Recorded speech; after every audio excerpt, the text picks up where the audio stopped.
Breaking news आहे नाज़िम तव्हां सां शेयर करे रहिया आहियूं उमरकोट मां, जिथे गवर्नमेंट प्राइमरी स्कूल में उस्ताद शागिर्दनि खां सफ़ाई कराइण लॻा, जंहिंजी वीडियो बि वायरल थी वई आहे। तालीम पाराइण लाइ ईंदड़ मासूम शागिर्द स्कूल में ॿुहारी ॾियण सां गॾु ॾियारा लाहिण में बि मसरूफ़ आहिनि। वीडियो वायरल थियण खां पोइ सुजाण दिलनि में कावड़ जी लहर छाइजी वई आहे, जॾहिं त हेडमास्टर ख़िलाफ़ कार्रवाई जो मुतालबो कयो वियो आहे। अहम ख़बर खां वाक़िया आगाह कयूं पिया। उमरकोट में गवर्नमेंट प्राइमरी स्कूल में उस्ताद शागिर्दनि खां सफ़ाई कराइण लॻा आहिनि, जंहिंजी वीडियो वायरल थी आहे। तालीम पाराइण लाइ ईंदड़ मासूम शागिर्द स्कूल में ॿुहारी ॾियण सां गॾु ॾियारा लाहिण में बि मसरूफ़ रहिया। वीडियो वायरल थियण खां पोइ सुजाण धुरियुनि में कावड़ जी लहर छाइजी वई, जॾहिं त हेड मास्टर ख़िलाफ़ कार्रवाई जो मुतालबो कयो वियो आहे।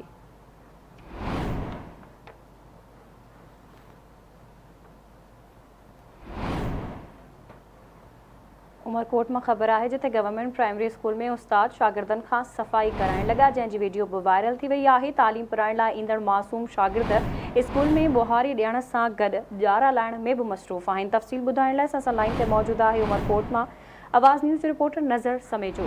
जी नज़र, छा तफ़सील आहिनि, आगाह कजो। जी बिल्कुल, उमरकोट में government primary school our ground में मुक़रर है।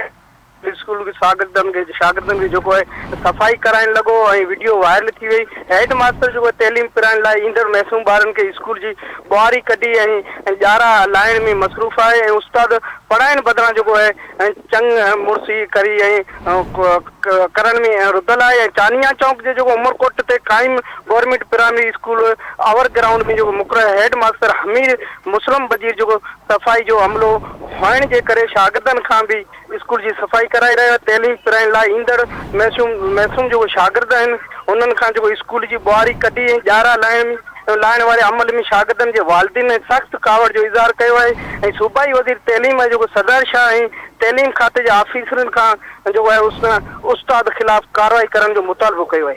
जी।